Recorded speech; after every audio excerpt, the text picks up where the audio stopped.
The Union Smack podcast arrives yet again. This time, we're here to get extreme. The summer of blood and guts rounding out August, the most violent way we know how. This week's special retro review. By the thumbnail, you already know what it is. Before we get into any of that, my man, the maniac, the most hardcore of them all, my co-host, what's going on, man? Welcome back. How you been? Where can everyone catch you? Great to be back, Travis, and you can catch me on Twitter at ThePerfectTenant. You can log on to unionsmack.bigcartel.com and get our official t-shirts, the official Union Smack shirt, the official Abeki TMD shirt, and before I throw it back over to you, Travis, I will just say the first Union Smack shirt, the first ever one, will be taken off of sale at the end of August, so we can put a few new items on. So yeah, nip over there, grab that while you can, and look out for the Union Smack Hall of Fame shirt and the new Tenant Talks shirt to go along with the new series that we've got coming later this week.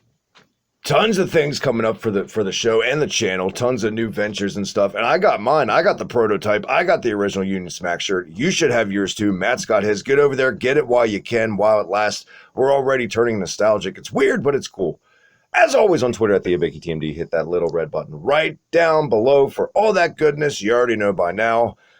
Man, oh man, I am excited for this one, Matt. When we decided, you know what? We've done all these retros, blah, blah, blah. We've done a lot of WCW lately. We've never done an ECW show. Nope. Ever. Nope. And I think we were gonna do one like not so long ago, but shit came up and life got in the way, and then it never got done. But here we are, Travis. Yeah, First here we. one, and I'm excited about it because I hadn't seen this in, what did I say, 19 years. Something along those lines, I believe I said to you on Twitter. A while. Yesterday. A while. A while. And you were hyping this up to me like it was like the second coming of professional wrestling. And when I watched it, it was like, I've got some bones to pick with it. Well, that's what I hope for, too, because if we always agree, it'd be a pretty boring show. Yeah. That's why today's show is Heatwave 98, if you haven't figured it out. If you can read and you have eyes and you saw the thumbnail you clicked on. Yes, Heatwave 98. We decided on this because there are very few shows that I absolutely do not need any kind of format for. I don't got to write anything down. I have this show fully memorized, Dustin Hoffman, Rain Man style, up in the old noggin. Completely. Do you know what?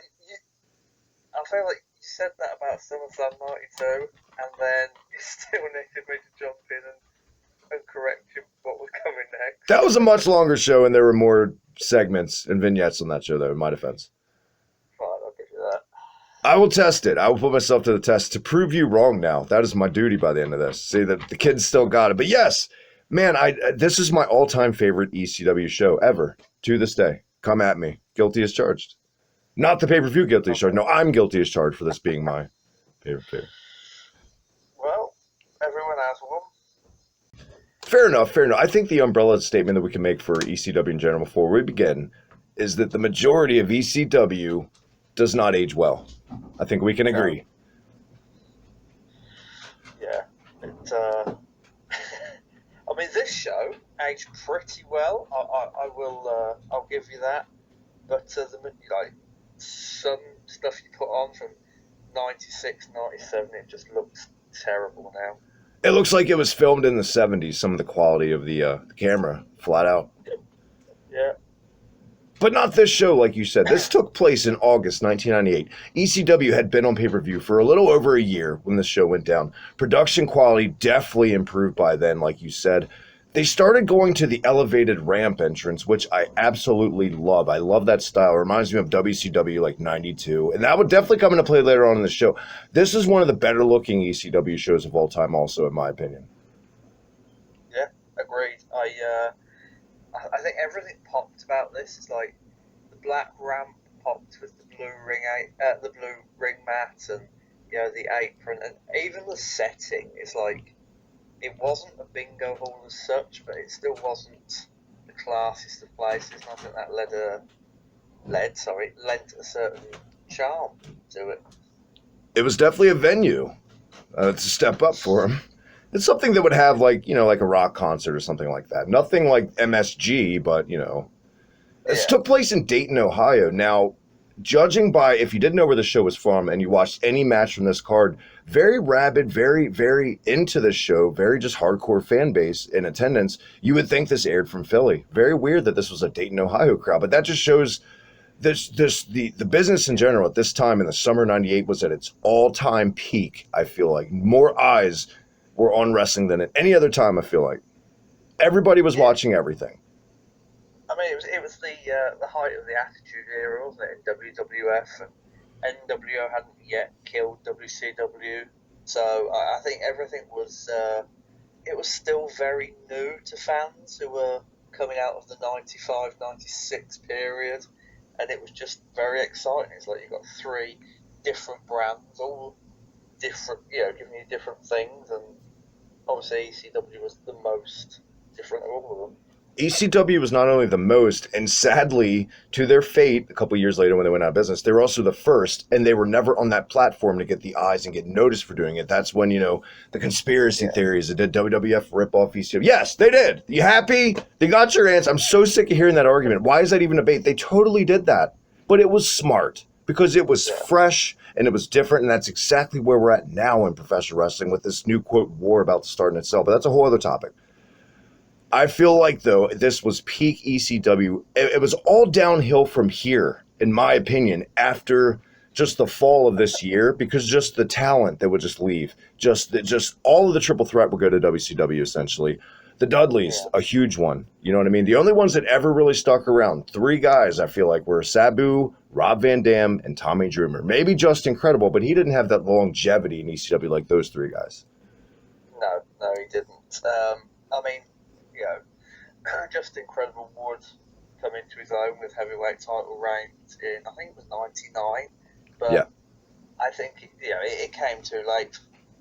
Just Incredible, and for the company to really capitalise on it, because, like you say, they're on a downward spiral, and it was the best of a bad situation from here on out. Pretty much. This show kicked off in a very Attitude Era type way, you could say. This show kicked off from the parking lot, Matt. Yes. Did it? With Axel Rotten, with the fans outside of Dayton, Ohio. Well, I can safely say that was not on my network version, so I'll let you describe this to everyone. Well, I'm going off the standard version. See, I haven't even watched the network version, and that pisses me off because this is very crucial to later in the show. You got Axel Rotten outside with the fans in New Jack, hanging out, talking about how they're going to beat up Jack Victory and blah, blah, blah, or take out the Dudleys in that street fight later on. All of a sudden, a car pulls up, the Dudleys and Jack Victory pop out and beat the shit out of New Jack, hitting his knee with a crutch, and leaving him lay. Medical attendants surrounding New Jack, Axel Rotten, Balls Mahoney trying to get help, holding him like he's a hurt little kid. It was really weird in a way, but still, that's how we kicked off this in the actual version. What the fuck did the network version kick off with? Do you know what? I will take that back. That was included, but it wasn't included until like 20 minutes in on the network version. Super weird. Yep. The network version, then, Travis, just opened with Joey Styles in the ring, and he brought out Shane Douglas and a smoking hot Francine, and they did the boob gag, and Shane Douglas gave a killer promo, and that is how the network version starts. Why would they mix it up? Why would they? That's weird. This was God tier. Dare I say Francine. This was Francine looking the best she ever did. And this was Shane Douglas, some of his most charismatic work. Just this little thing right here, in my opinion. Yeah, great mic work by Shane Douglas. I've never totally been a fan of his earlier in-ring work, but I think 97 to 99, I'm going to say Shane Douglas was, for me, his best year in the ring. And obviously, judging this is his best years on the mic as well. So you weren't a fan of the Dynamic Dudes? I knew you were going to say that. Here's something that I have said for years, and I don't think, I may have, maybe with you, I cannot remember. We've done so many at this point. This has been one of my personal theories for years. This version of Shane Douglas, the leather beret, the backwards biker hat, right? Just the character, the girl with him, the swagger. Triple H took this for his very first singles run, and this is where he got it from. Yeah, agreed. Agreed. When you compare the two, if you stood them side by side, it's like twins, you know? Mm-hmm. Triple H so stole this, and I'd love to hear him in an interview one day. Just not just admit that he stole it, but I'd like to know why. Because did he need Shane Douglas's look? I don't think he did, but I don't know who carried it off better, if I'm honest. I, for one, am glad that Triple H dropped the leather beret gimmick over the years. I don't know about you. Yeah, it didn't really suit him that much. I don't feel like it just doesn't work on some guys. I don't know. Speaking from experience, Possibly.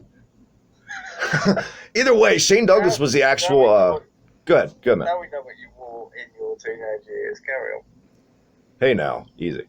Shane Douglas was the actual ECW heavyweight champion at the time, actually injured, unable to compete. He's joining Joey Styles, like you said, kicking off this little hello, welcome introduction as the color commentary guy on this. Now, this is something also I feel like Joey Styles, he could have always used a color commentary guy throughout his whole run in ECW. I always felt like that was something lacking. They didn't really get that till towards the end with Joel Gertner, and I'm glad. And Cyrus, too, was tremendous with Joey Styles, in my opinion, but I felt like these two, for never working together, really, they might have done one-offs on like an episode before. This was really good pairing. Yeah, agreed. And just going back to what you were saying, I always thought Joey Styles was better on his own.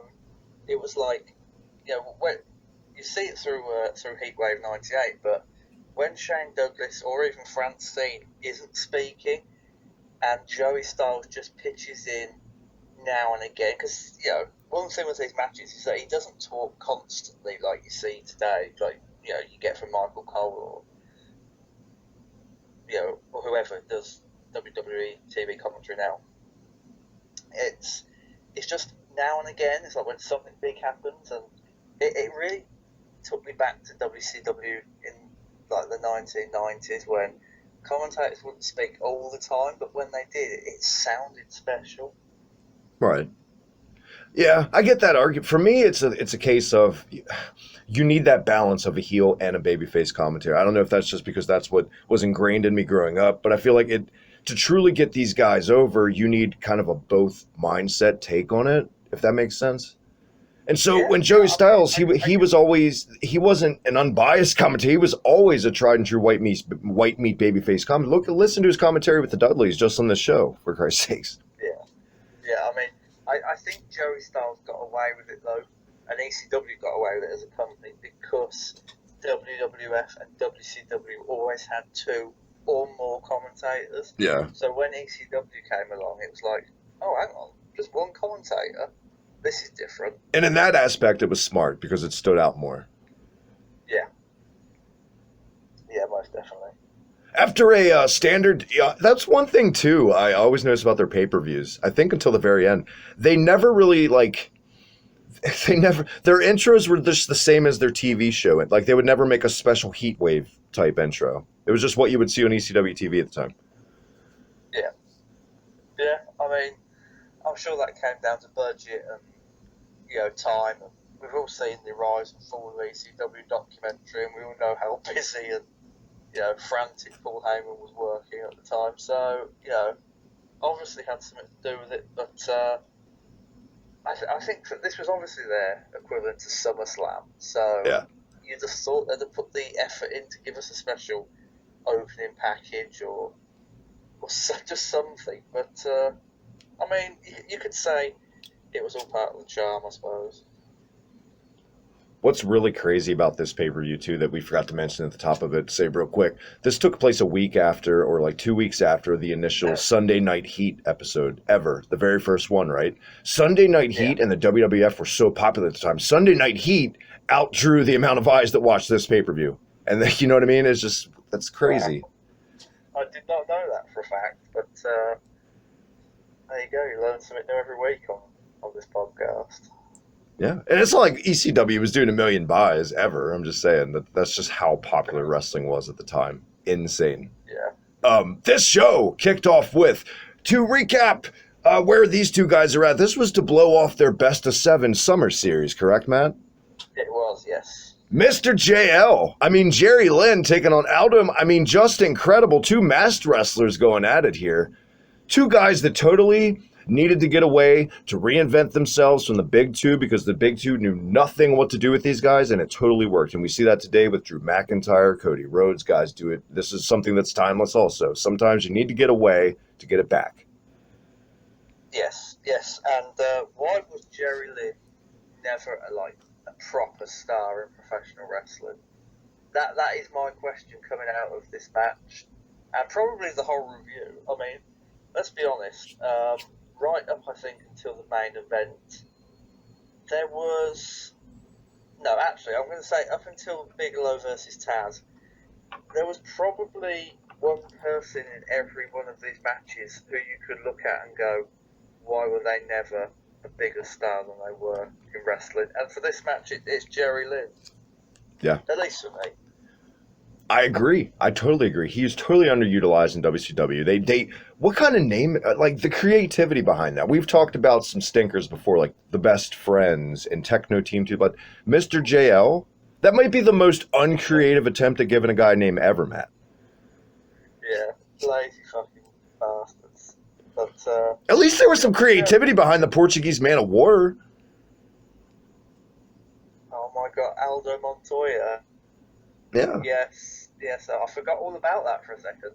But yeah, I mean, I can't tell you what WCW were thinking, Travis, but we obviously know they had a fucking roster full of people more important than Jerry Lynn, and I don't think his type of wrestling ever suited WCW, especially around that time. You know, it's like, if I don't want to say he was more of an ECW wrestler, Jerry Lynn, because I mean you could have put him in there with WCW guys who, like Eddie Guerrero and Dean Malenko, etc., who could have give us the matches that Lynn had in ECW with the likes of Credible and Rob Van Dam, etc. Yeah. I just don't think they were that interested in his type of wrestling in WCW, and so I mean ECW was always a place that would give men.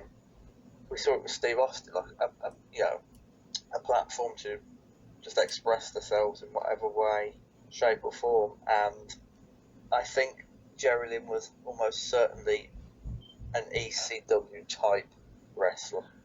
For me, it's real simple. Jerry Lynn's a case of he really needs a time machine, because if he'd be around now, he'd be a top guy in any company, especially in like Japan or AEW or something. It's just he came up in a time where in-ring work was in the back burner. It was about just the gimmicks and the attitude, no pun intended, and just that's what was getting guys over. That's what people gave a shit about then, just the edge, not ring work. If that was the case, Dean Malenko would have been like a 16-time champion, you know? Yeah, agreed. Now, today, you see all these insane assholes on Twitter. Christ, if you can't work a match, you know jack shit. You're never going to be a star, which is so untrue. You don't need to work 5-star classic to make a lot of money in this business, and anybody that knows anything knows that.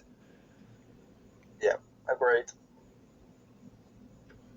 A lot of insane spots in this match. This match definitely stands the test of time. You could air this match today and people would still pop and go apeshit for it, I feel like, Matt.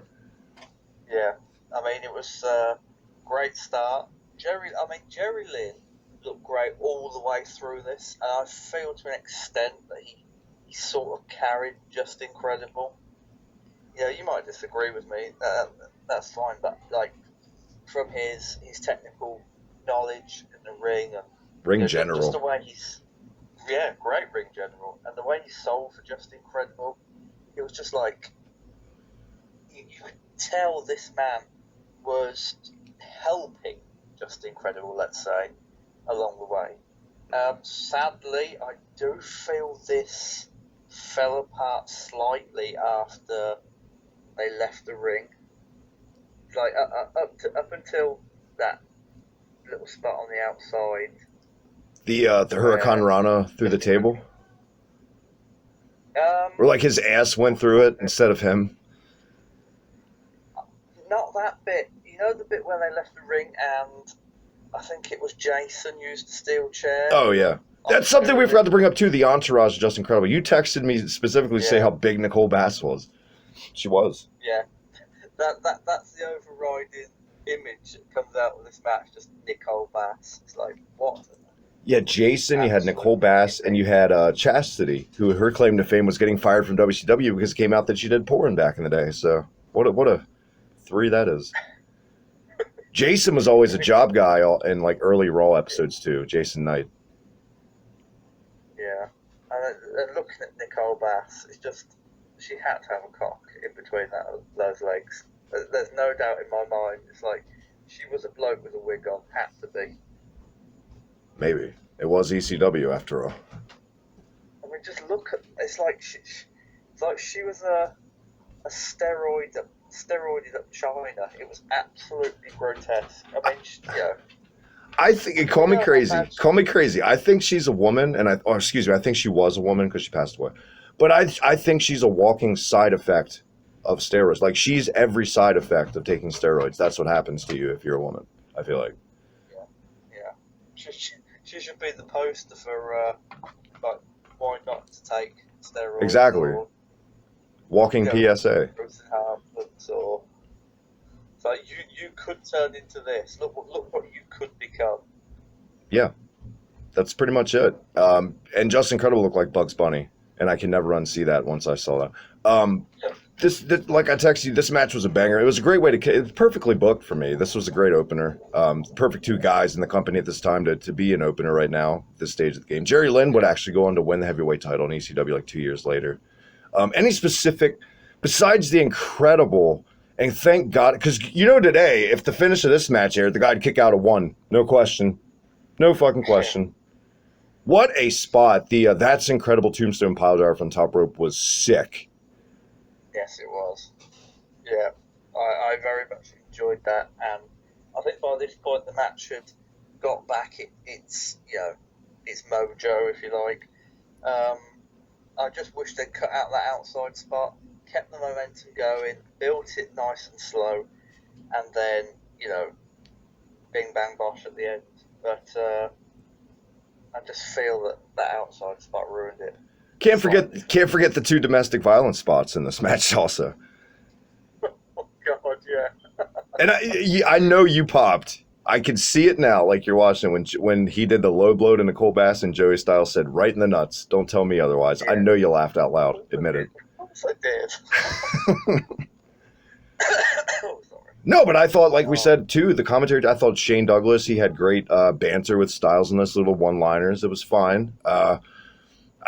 There were times also, Francine, she didn't really do any commentary, but she would just her mannerisms, like say Joey Styles would say "just incredible" or Jerry Lynn, and you could see her her eyebrows raise. She'd get excited, and you see jealous Shane Douglas lean over and get a kiss, just playing that heel role, paranoid heel, even better.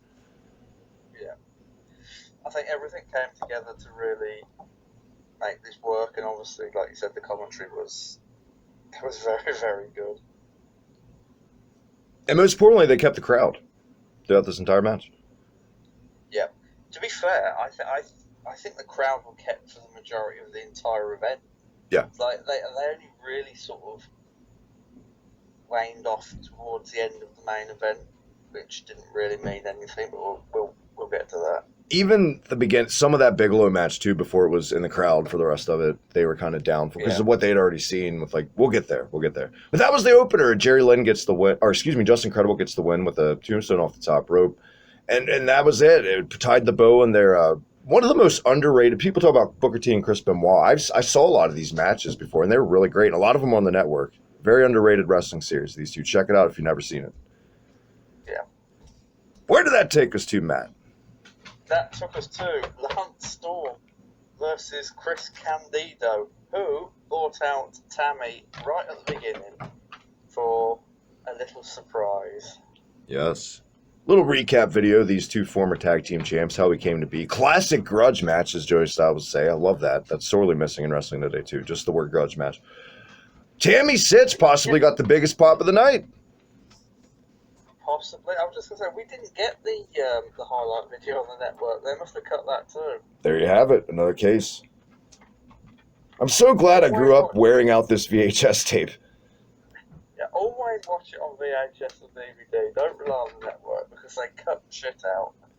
Yeah, you would never. That's insane because I feel like just going into this match blind, you wouldn't really know the backstory why it's such a big deal to begin with.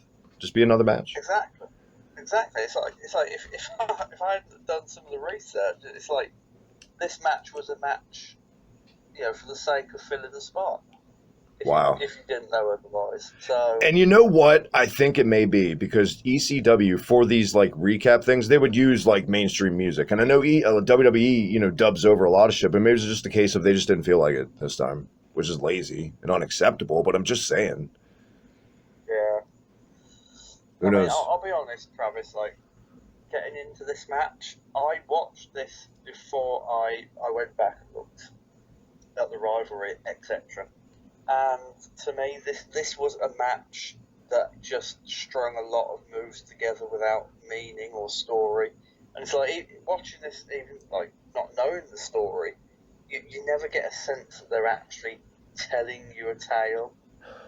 That's my criticism. It's a great match, but my criticism about it is that they don't feel like they're telling you a tale, even if you've not watched the weekly show. This was my least favorite match of the show. I'll tell you why. A couple reasons. The crowd was more focused on Tammy for a lot of this. There was an incredible, I know it's later in the match and kind of doing that order. The blonde bomber powerbomb off the top rope looked incredible. The crowd wasn't really into it because Tammy accidentally got her shirt ripped off, and that's what their focus was on, and that was a shame. Yeah, accidentally inverted commas. Right. I'm with you, man. I actually totally agree. Believe it or not, it's just the pacing felt off. They never really turned that corner, and like there was no fire. There was that second act. Yeah. Yeah, I know. And the other gripe I've got with this is that we must have, by the end of this match, we must have seen 6 Tiger Bombs in the first 2 matches. Yeah. It was like this was the point where repetition began to wear me out, because it wasn't only the Tiger Bombs, but like this match and the first match, and then just going into the rest of the show, it was like all of the dives from the top rope to the floor, and then every match must have had at least one dive into the crowd from the top rope, and it was just like it's getting repetitive. It's like now we have the super kick, slapping thighs era. This was the power bomb dive into the crowd, fighting to the crowd era. Everybody had a power bomb in their moveset at this time. It was relentless. It was just like, get out the ring. As soon as he throws him into the crowd, you know he's going to pull the barrier closer to the ring and dive over it. It was like, I can fast forward that bit because I know it's coming. Yeah. The crowd totally, by the way, turned on Lance Storm in this match. They were 100% behind Chris Candido. Lance Storm, they were smart enough, Heyman was smart enough to turn him heel and put him with the Impact players. Just incredible. Very successful team, was entertaining. That's probably the best outcome of this, because Candido, let's be honest, he just screwed over Heyman about 6 months later and went to WCW. Yeah. And Lance Storm would leave as well. Let's not forget, for WCW. Eventually. Yeah. But yeah, it's. I feel like that could have been the worst decision Lance Storm made for his career. I know one thing that stood out in this match is the amount of juice that Candido was on at the time. My God, he looked like Lex Luger out there. I never remember him seeing him more jacked up than in this match. Yeah, Skip from the Body Donners has well and truly left us, hadn't they? I mean, it was absurd. And do you know what else? Tammy must have been on something, because by the end of this match, what had she done? She rolled around the ring a bit, she'd run around the ring a bit, and she looked like she was just absolutely off her face. Don't forget the Steiner Brothers pose they did before the match started together. When Chris got down on all fours like Rick. No, she was totally smacked off her implants. I agree. Yeah. Terrible. I just kept her in the back. The body looked great.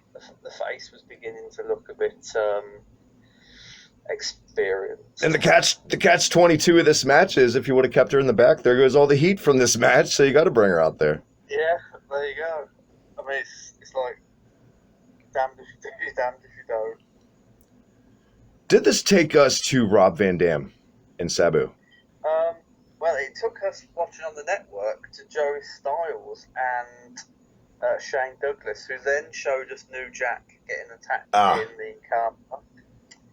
But yes, this took us to a Rob Van Dam, Sabu, and Bill Alfonso promo, where they basically talked about Hakushi and Hayabusa, called them losers, and then RVD hyped himself. Again, RVD is another one of them guys. I know he won the ECW title and the WWF Championship, but how was he not a bigger star than he eventually became? I feel like the world was Rob Van Dam's oyster, and yet he never really captured the potential.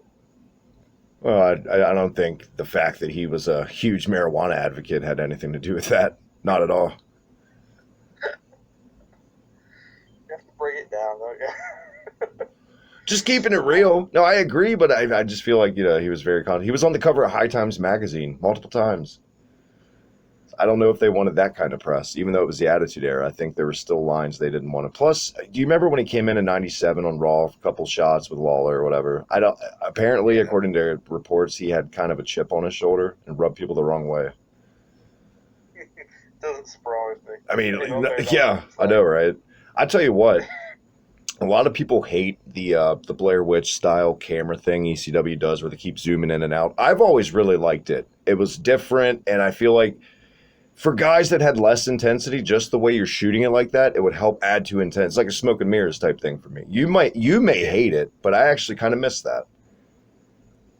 Do you know what? I didn't even notice it on the show, and I'd completely forgotten about it altogether. So now you bring it up, it's like I'd probably have to go back and watch some ECW television to really notice it. But that's something I'm obviously willing to do because now I'm not watching main roster anymore. It's like I'm always open to watch more retro.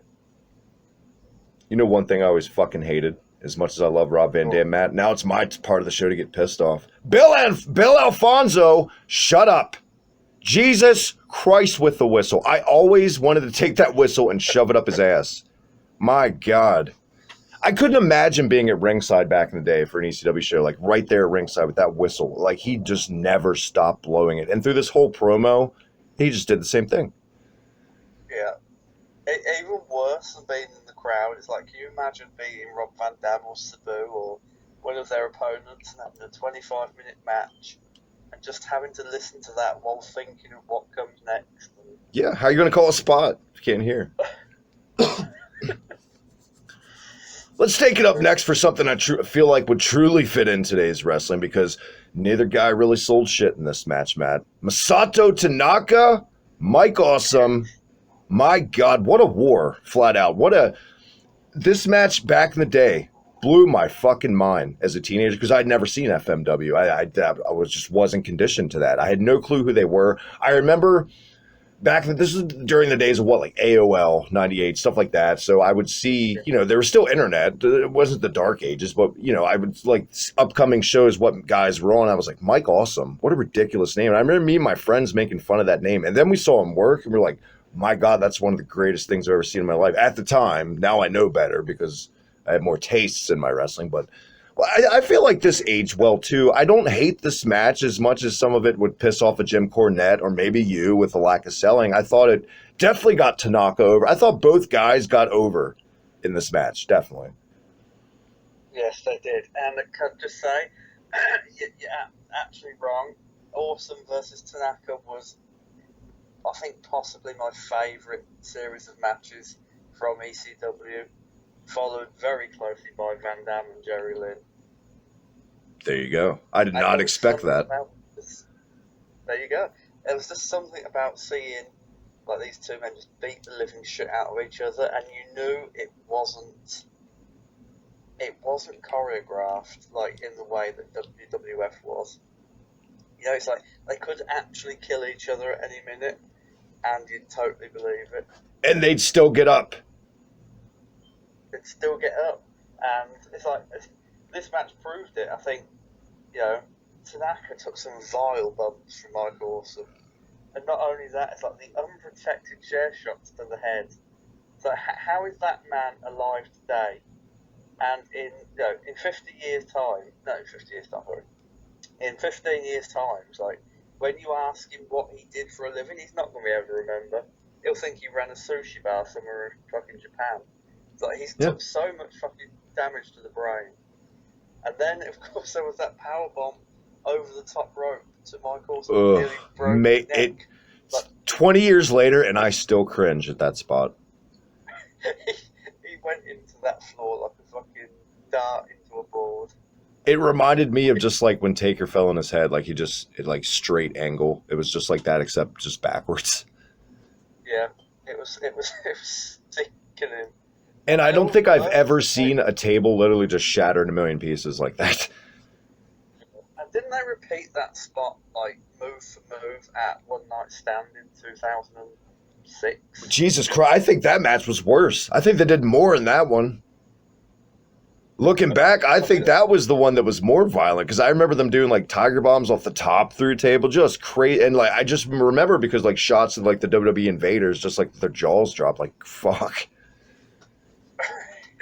No, this was definitely, I don't remember ever seeing a guy sell like Tanaka before this at the time, like just getting up. And like we saw The Undertaker, but that had more of a hokey Hollywood type thing to it, where this was just no matter what you did to this motherfucker, he would get up. Yeah. I think both men were like, they were brutal in their approach, and they were brutal in the way they executed everything. And like I said before, it was the mystery of could they actually kill each other that kept me hooked. Because, being a fan in the UK in 98, 99, all you really got was WWF and sometimes WCW. We didn't always get that even. So we were sort of just conditioned to the hokey side of WWE. And yes, they had the Hardcore Championship, etc. But then this came along, and it was just like, holy shit, this is like nothing I've ever seen before. Yeah. And I think that's why Awesome versus Tanaka stood out for me as a teenager, and why I have very fond memories of their series of matches to this day. This style, this hybrid style right here is my favorite kind of a hardcore match, where it's just enough hardcore and just enough of a wrestling match. That perfect blend for me. Give me this any day, and I can live with that hardcore promotion. Yeah, agreed. I feel like these two guys, during their entrances and their ring introductions, the fans in this crowd had no idea who either of these guys were. But by the end of it, they were two of the most over guys coming out of this entire show. Yes. Yeah, I can't disagree with that. What I will say is my only gripe with this, and of course I've got to pick fault with something, Travis, it's the ending. It's like Tanaka wins with a tornado DDT onto a chair. It's like that got Mike Awesome, but the powerbomb that nearly broke his neck didn't. Yeah. Yeah. It's not perfect, but that's what they did for the finish. Yeah. Either way, Shane Douglas had some great reactions on this. Like, my God! Just over the top. Goodness. I would definitely... Good. I felt like by this point, him and Joey Styles were trying to sort of outdo each other for outlandish comments and, the way they said and stuff. I feel like, call me crazy too, these guys, every time they worked together in ECW after this, like for the title, the triple threat with Taz, the matches got better and better. They relied more on actually, yes, they were insane table spots, but it was more just working. And that's why I appreciated the later matches more, I feel like. This was the first time they ever worked in ECW, so this was kind of like get their attention kind of style. Yeah. Yeah, and can I just say to anyone listening, if you've not heard Mike Awesome's ECW theme song, look it up on YouTube. It is actually very, very good. I think Masato Tanaka, on the VHS version of this, used his FMW theme, and Hayabusa and Shinzaki used theirs too, and I really like those two themes also. God damn you, WWE Network. Yeah, I think the network did change that because I seem to remember all three coming out to just generic music. Yeah. Here's a fun fact too. I don't know if you noticed her on the show, Matt. The female photographer at ringside for this throughout the whole show. I didn't notice. Okay, that's the same lady who was in the news recently who had that tape from Bret Hart with Tom McGee on it. That's the same lady, Mary Kay Letourneau or something like that. Something still along those lines. Same lady. And she also, we'll get to later when they go through the ramp, she's right there and you see like she's all wide-eyed. She looks like the Undertaker streak fan. But we'll get there in a little bit. See, educational. We don't just give you good wrestling knowledge. We educate you on things you'd never ever know. Yep. We don't bullshit you people. We don't say, hey, he did 15 moonsaults. That was good. It was an okay match. No, we're here to enlighten you. There we go. Enlighten me, Matt. What took place next on Heatwave? We got a Taz promo about Bam Bam Bigelow where he says he's going to take his win back. That wasn't really much of anything. And then we got another promo. Whoa. I got to disagree real quick.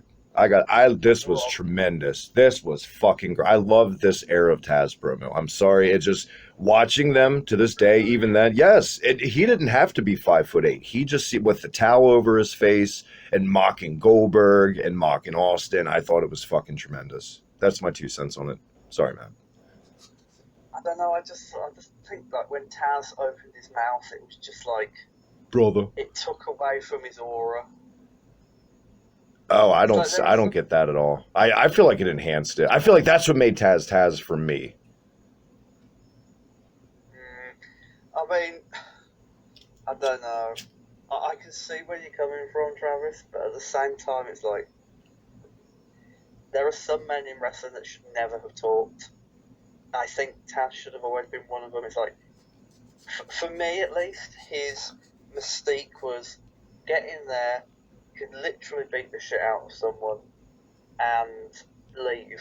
You know, it's like, well, that's a badass right there. That's someone I can get behind. And then he opened his mouth and it was just like, it's just stripped away a little bit of that magic for me. I see that, but my problem is with that, they already had that with Sabu, who never talked. So I wouldn't book 2 Mystique guys on the same, but maybe that's just a personal thing, personal preference. Yeah, because I mean, that's like Sabu never came across to me as a as a Taz type character. It's like Sabu was always more a hardcore stuntman than a legitimate. Like, I could kill you here and now. I could choke you to death. You know? Yeah. No. Can we both agree that Taz did not work like he was 5'8", though? Like, just how believable he was in ring. It was like he was 6'4" or something. Yeah, totally agree. Look at that, guys. Closure. We found a way to agree. It's like Taz ECW versus Taz WWE were 2 completely different workers. I'm still not over that episode of SmackDown where Triple H just squashed Taz in that match. Jesus.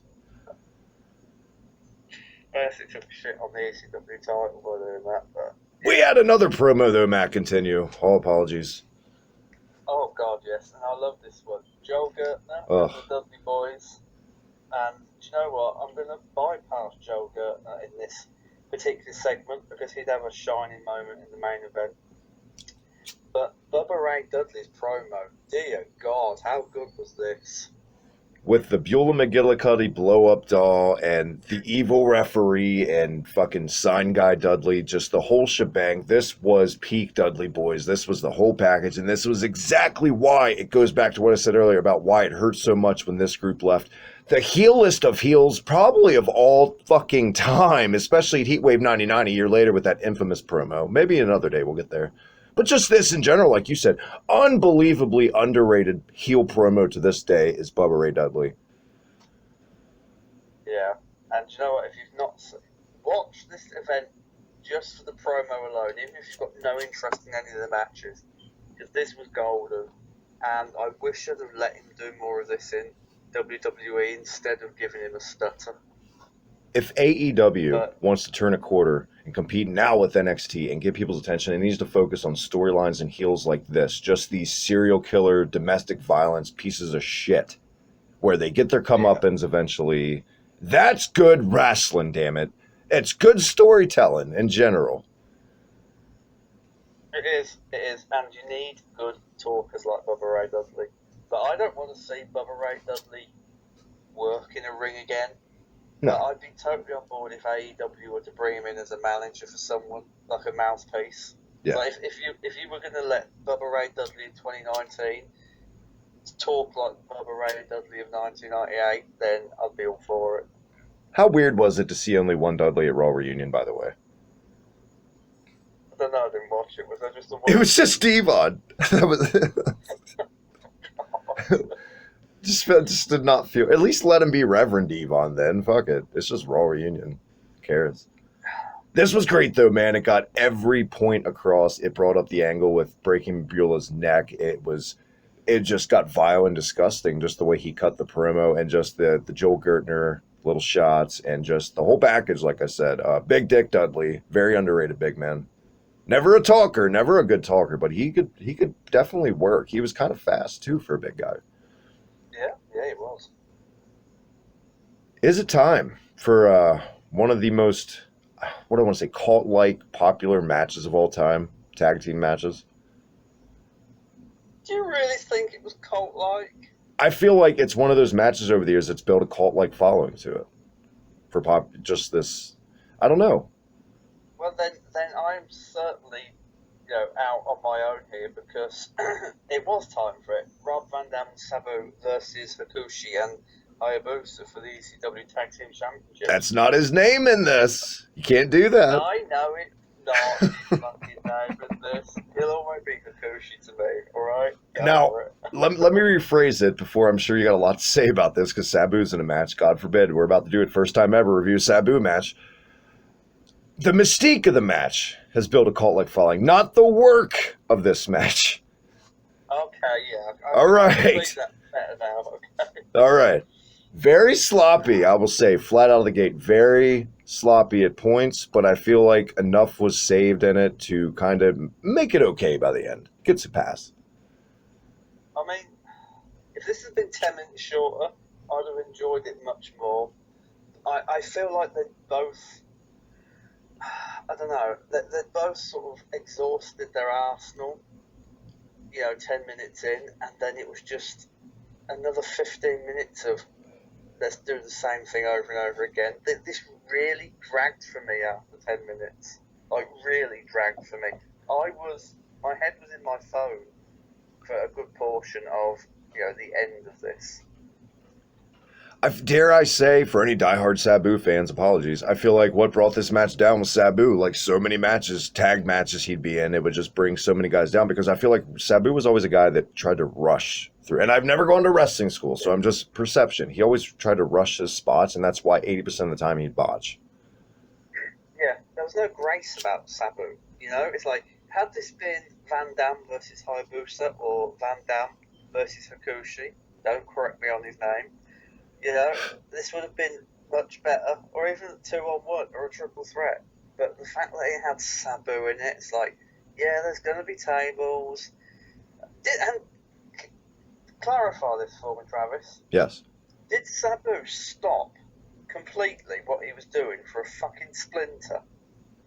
Yeah, it went through like his thumb or something in this match, and it's like every spot he did after that, that's all he focused on. Even post-match, going up the ramp celebrating, he would just, like, he high-fived Van Dam, and then he sold his hand. He brought him to his knees, if you remember. This is a man covered with scars, who's been wrapped and trapped with barbed wire. And he literally grinds to a halt because he gets a fucking splinter. Now, it could have been a splinter, but knowing the spots or Sabu, it could have been a piece of wood actually lodged. Who knows? But still, yeah. How weird was it, too, at the beginning, the standoff of the two teams before they started the match, like the introductions? It was like playing Mortal Kombat, and you both picked the same character with Sabu and Hayabusa. It's like the same guy. Just one had a mask. Yeah, everyone's got a different attire on. It was the scars were the same and everything. It was so creepy. I agree with that. It was very creepy. Now, Hayabusa, somebody we've never talked about on the show, for me, being a mark for this guy, he's one of my favorite wrestlers of all time.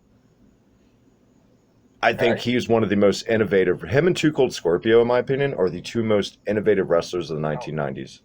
Flat out. yeah, love Two Cold Scorpio.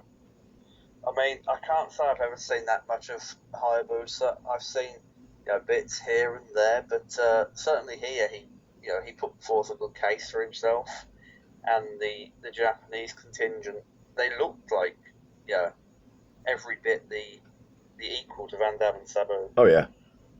Oh, yeah. It's And I feel like Joey Styles did a great job telling that story, and Shane Douglas throughout the Smash commentary, how they finally met their match. yeah, yeah, very very well hyped that we could see new tag team champions here.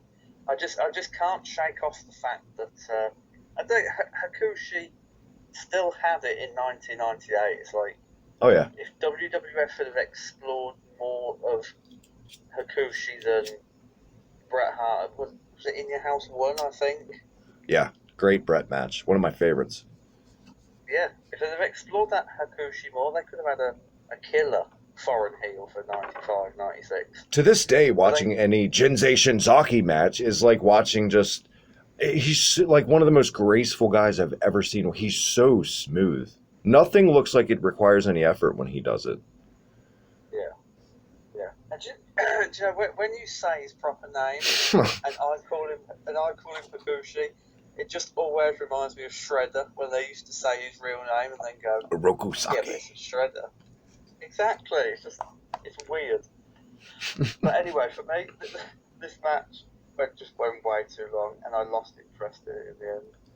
Now, earlier I made the joke that Tammy Sitch was the most. I kid that she was the most popular, got the biggest pop. Van Dam was by far the most over guy in this company from this day forth till the end, till they closed up shop. Let's not kid ourselves. Yeah. The amount of Agreed. signs in the crowd just for this match that they've been waiting to hold up, just a sea of Rob Van Dam 420 signs and pot references and ha ha ha. My God, he was over. And looking back, it's exactly what Pete Dunne does today. Yes, I'm comparing RVD to Pete Dunne. He was just so different from what everybody else was. He was Back to the Future. He did that high fly in '92 gimmick in an era of guys with scars and barbed wire, and that's why it stood out. Just like Pete Dunne, Yeah. he works like Billy Robinson. That's why Zack Sabre Jr. stands out, because he works like one of these old school guys in an era of flippy guys. We say it all the time. Yep, agreed. And this is why I said Van Damme should have been a bigger star than he was. I know they strapped the TV title to him, and he went on that massive run, and no one could beat him for it. And then I think he got injured, didn't he? And he had to vacate the title. Yeah.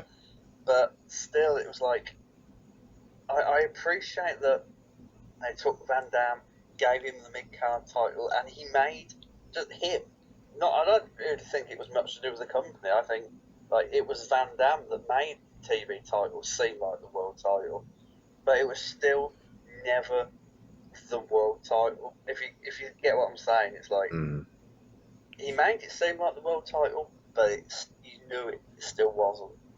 And he was the And TV champ at this time. He was that King Midas gimmick where he just had all the gold. Yeah, and it worked for him. He had the cockiness and the confidence that he could just hate him enough, but also he had it inside the ring where he could just like future star. And to piggyback what you said about Lance Storm in WCW earlier, what they did with him in WCW, where he eventually won every goddamn undercard belt, they should have did that with Van Dam in WWE when he first came in, just like that. It would have got it because it's Lance Storm's charisma versus Rob Van Dam's charisma. Now I'm not a philosopher, but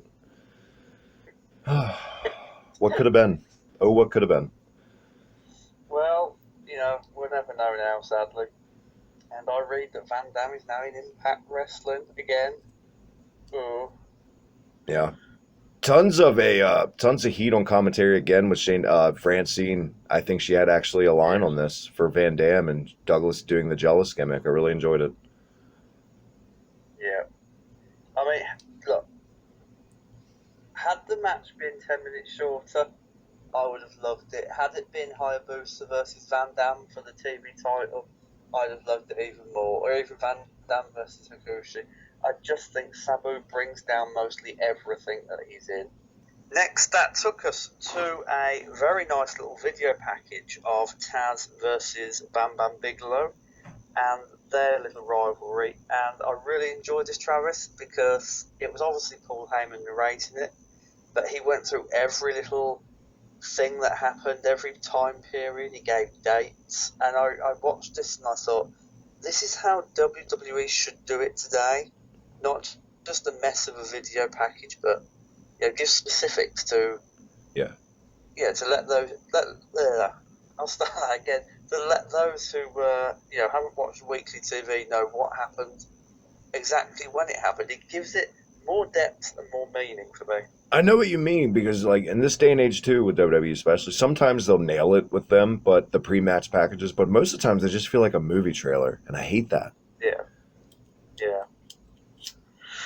This was go back and watch it, people, if you haven't seen it in years or never seen it at all. It's like, it's night and day. It's just so well put together, and that brought us to Taz versus Bam Bam Bigelow for the FTW Championship. What were your thoughts on this title, Travis, when it was created? I love and hate the idea in a way. I feel like, okay, Sure. Steve Austin did it too, but it's not like he made up a fictional belt. It was just like he rebranded the systems belt as the everyman's belt, as his belt. I feel like when you just make up, that's something a heel does, not a babyface. When you just make up a belt out of thin air that has no history or anything behind it. Like Ted DiBiase did with the $1 Million Championship. Exactly. Yeah. I mean, I suppose I can get behind it. It's like, even though like it's a heel gimmick, bringing a belt that means nothing. I suppose it fitted with the Taz characters. Like, fuck the world. I don't care about anyone. Yes, I'm a babyface, but you're not going to give me a shot at the world title. So I'm going to make my own world title, and you just have to deal with it. I think had it been anyone else, it would have flopped. But because it was Taz, and Taz was that type of character, I think he got away with it. And that's part of why I said, too, I love and hate it. I feel like only with this vigilante, tweener type character can you make that, like, fuck the systems belt. I don't need your belt because, you know what I mean? You're not going to get in my head, so to speak. Yeah. I mean, I think that's all we can really say about the title, because... It's a great name. Maybe one of the best names ever for a title, though. Only in ECW. That would be our title if we were to come up with a podcast title. Just fuck the world. Fuck them. I know ours would be the SOTTT title, the Smacked Off Their Tits title. Yeah, that's a better name. That is a much It's a hell of a lot more to say. This match, let's just say it flat out. It was a crowd brawl for me. Yeah. I zonked out on my phone. I zonked out, and even back then, this was kind of It was like it was all building to just one spot, and it felt like that the entire match. Yeah. Even when I saw it live, it just felt like, okay, because they've hyped up the Living Dangerously through the ring spot a million times, they're going to do something here. That's it. It was a one-spot match, and that spot was obviously Taz putting Bigelow through the ramp with what looked like a tornado DDT, but don't quote me on that, because it looked a bit of a mess as he was executing it. It was weird. It was like a counter DDT from like a Uranagi. It's something weird. But I would say this, the underlying thing that sticks out in this spot is not nearly as great as the first spot for me. You know why? Tissue paper. Yes, when they went through the stage. You could see it all. You imagine going to see David Copperfield, and all of a sudden there's like a malfunction, and you see like a little peak of like tissue paper and all these strings that make it work. That's what it felt like to me. Like, oh, there it is. Yeah, I will say, however, Bigelow took the bump nicely. Like, it was a lovely take by Bigelow. He just went in head first to hell with it. Yeah, I mean, for a match that was building up to one, hell of a spot to build a match up to, and it definitely. I feel like for the fans watching this live, you didn't get the full experience, because what got it over even more, probably put the cherry on top. I'll say it again. I keep praising his work on this show, is Shane Douglas and his totally biased commentary, because he was in the same faction as Bigelow. Just that it was It was great. It was. The end again slightly ruined it for me because it was like you had Joey Styles hyping up that Bigelow had obviously landed on Taz because Taz went in first, and then Taz just comes fucking leaping out this hole and just charges down the aisle and applies the Taz mission on the ramp, and it's like I'd have much preferred this had they gone through the ramp and then the camera, rushed up a few seconds later, just to see Taz with the Taz mission on Bigelow in the hole. Yeah. I just think it'd been more believable that he'd sort of crawled to apply it on him. It would have been even better if nobody would have came out at all after a while. So the cameraman had to go up and look in the hole, but he looked in the hole and he had the Taz mission on the whole time, and then he submits in the hole still. Nobody knew he had the Taz mission on him. See, Bigelow's just completely passed out because he's had it on him this whole time. It's just This is why we should be bookers. I don't feel like either guy. Yeah, I agree. I don't feel like either guy should have got. I feel like this should have been the ref calls it. Nobody wins because they were just carry the storyline on until about guilty as charged, where Taz finally beat him. You could have drugged this out longer because Candido and Taz wouldn't have been on the same level as this. It's not like the NWO. There's not 20 members to go through till you get to. There's 3 guys till you get to the final boss. That's it. You got to drag it out a little bit, Even though they did drag this match out from Living Dangerously, I feel like had this just ended in a no contest, there's still so much at the time these guys in their career could have done. They were both very believable, 2 of the most believable workers I've ever seen in my life. Oh yeah, and Bam Bam Bigelow, was up there with Vader as one of the best big men and workers in the business. He's 1A for me. Vader's 1B, something along those lines. Yeah, I agree that they could have dragged it out. I think we both agree that they could have, done a better ending. Definitely. And this match was a one move match. One trick pony. Yep. That's it. And that would segue Shane Douglas off of commentary for the main event and the rest of the show. Yes. Which was fine, because what input did he really have to give? He had no affiliation to the Dudley Boys storyline anyway, so it didn't really matter. And Joey Styles hated the Dudleys so much, he didn't need a color guy at all in the main event. Jesus. Joey Styles was on fire in this main event. Joey Styles, if you didn't know, you would think that Antifa was out there wrestling. That's how fucking pissed off he got at the Dudleys. I don't know on the VHS whether there was a video package or anything, but I don't believe there was one on the network. No, from my Rain Man memory, it was just a camera shot on Joey Styles trying to calm everything down, right? Because Shane Douglas got called out by Taz and left, and it was a big clusterfuck. And then all of a sudden, it was just the Dudleys. Yeah. It was just fucking the Dudleys coming out, right? Yeah, that's it. And this is how the main event started. Here's something I loved about the Dudleys in ECW too, Matt. The fact that they never had entrance music. It was just the reliance of listening to the heat from the people. It was brilliant, and I really like that.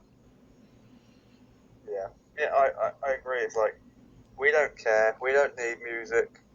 We know we're hated enough, so you can just boo us to the ring. And how they ever came up, when they finally gave the Dudleys music in WWF, how they ever came up with... what the fuck? What are they, army gimmick? How did they come up with bombs? I don't know. Yeah. My whistle was awful, by the way. I'm very disappointed in my attempt. You sounded very, very dry. we're going over an hour. A little bit dry. Anyway. There we go. Nailed it. That was a little bit better. Main event begins with another lovely promo by Bubba Ray Dudley, where he just baits the crowd and offers to take any one of them on, and then that switches to Joe Gertner, who I think he could be one of the most underrated and forgotten talents on the microphone. A man who's harder than Chinese algebra. I love that line. Man, I tell you what, That is the perfect wingman. If you ever want to meet a woman and you don't got the courage, just get Joel Gertner to go up and do the talking for you. He will put you over like, fuck. My God. Yeah. Even Sign Guy Dudley, he has all these monikers with the silence behind the violence. It was amazing. He always had a knack for that shit. I wonder if they ever scripted him, or if they just said to him, do you know what, just go out there and do whatever you think. But by the end of it, like, you know, he would go on to do this for a couple more years, and then it was just commentary. But he would always, they'd get more in depth too, and his rhymes and raps would turn into like full on songs, kind of like not singing, but just like this tale, this dirty, perverted tale. He, I don't know why. That's another guy. I feel like he would have been tailor made in the WWF and the Attitude Era. He just never got the call. There you go. Who would have thought Joel Gertner would be one of those guys we'd be talking about? Do you know what? Imagine him managing Val Venus or like Sean Stasiak when he. I feel like if you would put him with Stasiak when he was meat, that would have helped that gimmick a little bit.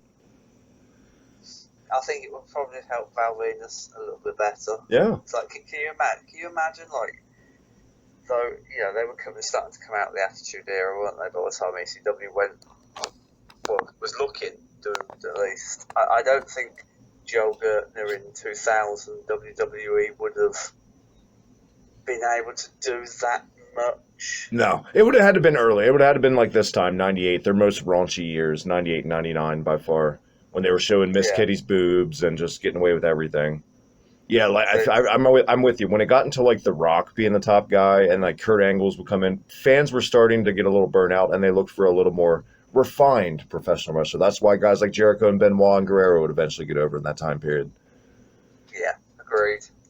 Which is sad because, you know, Joel Gertner and Val Venus in the Attitude Era. I know, right? The more we think about it, that would have been an amazing pairing. You could have had him backing him up against Kai and Tai, chopping off peepees and all that nonsense. All the fucking poems and rhymes you could have come up with. And you would have got a chance for Gertner to like cut promos when Jenna Jameson came in. How amazing would that have been? That would have been amazing. That would have been absolutely brilliant, actually. The other end of the spectrum, the Sandman, the innovator of violence, Tommy Dreamer, and little Spike Dudley, who, believe it or not, a lot of people only know Spike Dudley from his WWF run. By the time he had left ECW, he was in world title matches against Mike Awesome. He had become, dare I say, a top guy just because of the underdog gimmick and how well he pulled it off. Yeah, and he was a great bumper as well. Oh my God. How does he not have brain damage? Fuck knows, but he took them bumps like they were the last thing, in his life. It was just, this is going to kill me, and I know it's going to kill me, but you know what? I'm going to take it because it looks good. And I don't know if a lot of people have ever seen Beyond the Mat. I know you have. He was actually, a school teacher before this? Yeah, he was. He was, just imagine doing that and then going into school on the Monday, cuts all over your forehead. He was like reciting Shakespeare in Beyond the Mat, just off the top of his head, just like it was nothing. Yeah, he was. It was crazy just to see this little bloke just bleeding death on camera, and he's just reciting Shakespeare like it's nothing. I was going to say, he had a gig the whole time. Yep. No, in this match, this was obviously the storyline built around this was the attack on New Jack and blah, blah, blah.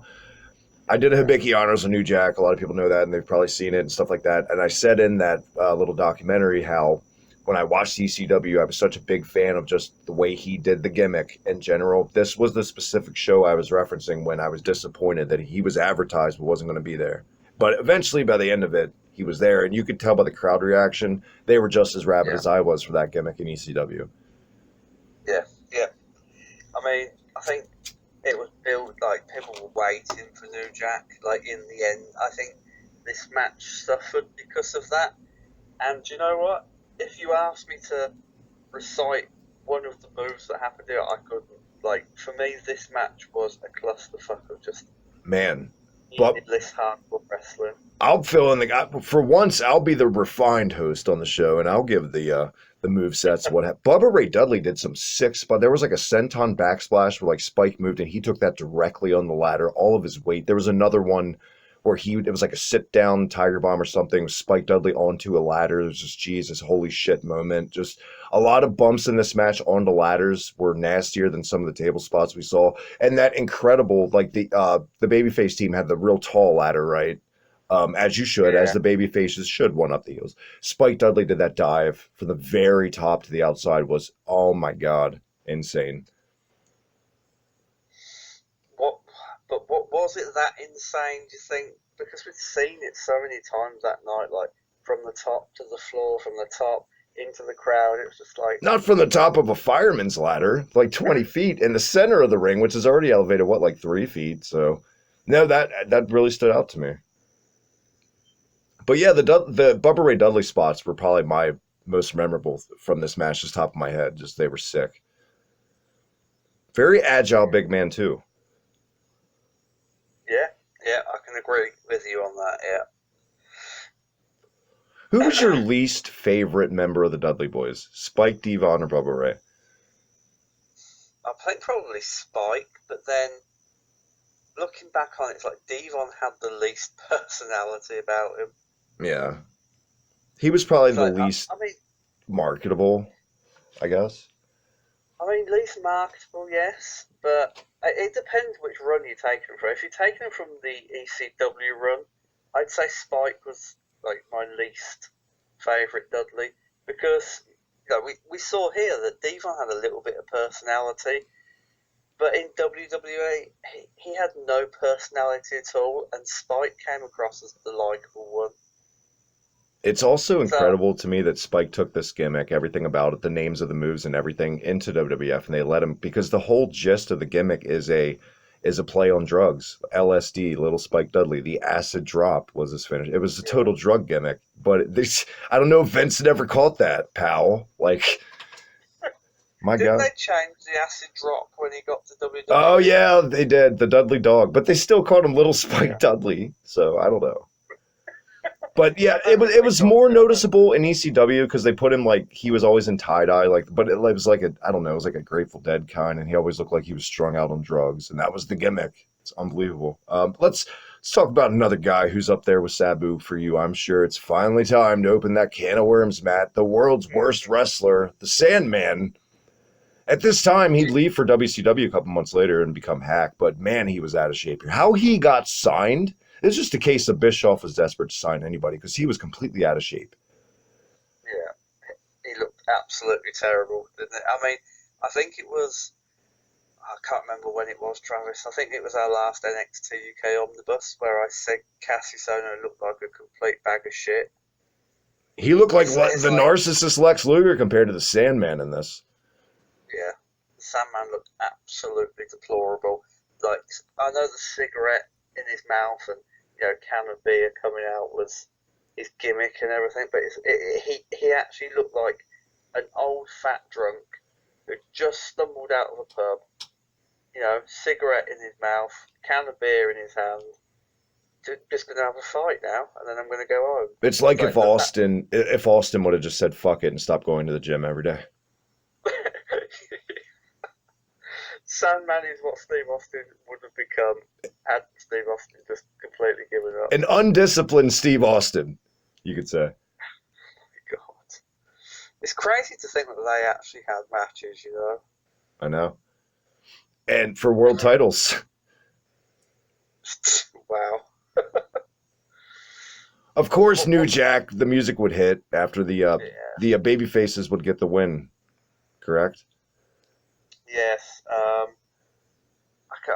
I didn't even write it down. I think it was Tommy Dreamer with a DDT to, but I'm gonna say Bubba Ray on Onto a the ladder. ladder, yeah.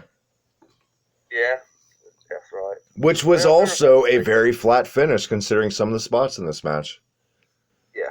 And another thing I wanted to pick fault with. I just remembered was they'd broken Bueller's neck, but Tommy Dreamer came in like this was just the opening of a fucking pay-per-view. It's like there was nothing really about him.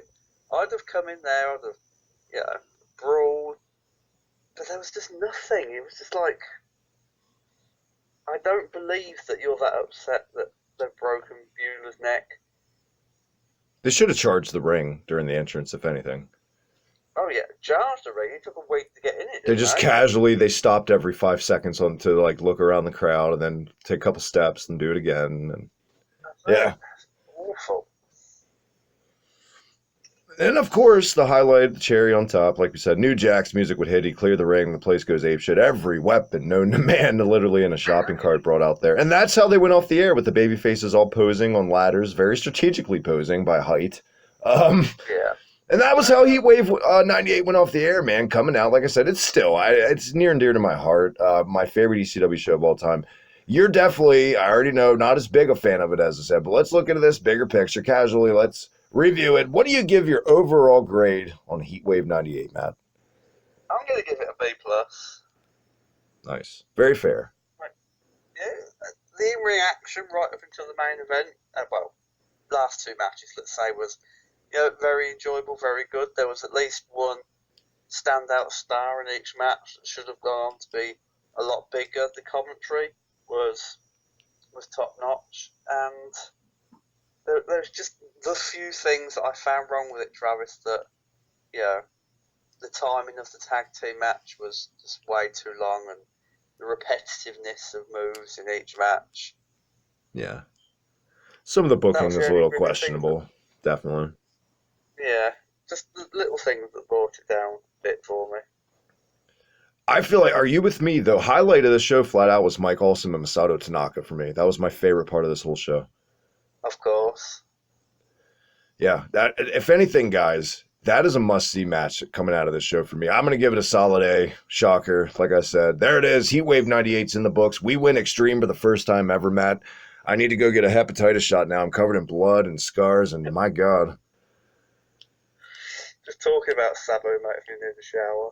Just talking about the Sandman makes me want to go to an AA meeting. Like, just thinking about it. Matt, before we get out of here, I do want to thank you. Anyone that hasn't checked out the newest Hall of Fame induction, Exotic Adrian Street, you've truly outdone yourself this time, my friend. Get over there, check it out. It's quality stuff as always. Matt's busting his ass out of that. And look for Tenet Talks coming up soon. Fingers crossed. And so much more on the horizon. The omnibus continues. Look for that more NXT UK goodness right here on the channel. Until then, Matt, one more time, where can everyone catch you? You can catch me on Twitter at The Perfect Tenant. And if you log on to unionsmack.bigcartel.com, you can find all our merchandise, the official Union Smack shirts, the official Hibiki TMD shirt, the official Reset Button shirt, but do get the first ever Union Smack shirt pretty quickly, because it will go off sale at the end of August. So we can bring out 2 new shirts for you to look cool in. I didn't want to use the word cool, but I panicked at the end, Travis is late, so take us home, please. Thank you again, my friend, for joining me. Check it out next time when you're with the Omnibus. Until then, at the Hibiki TMD on Twitter. You know the drill, that little red button right down below. All the retro gaming and all that goodness, nerdiness right here on the channel. Before we depart, very special announcement from a very dear friend right here on the channel. What's going on, man? Want to make a very big deal, man. It's your boy Terry here. Coming up, Jack. Hibiki High Spots, man. Thrilled to be a guest finally. Can cordially announce, man, my man, Maniac Matt Tennant, right here. First time ever, Hibiki High Spots, dude. Check it out. Until then, say your prayers. All that stuff. I messed it up, dude. Union Smack. Cheerio, man. See, I got Terry sneaking in on the episode for you.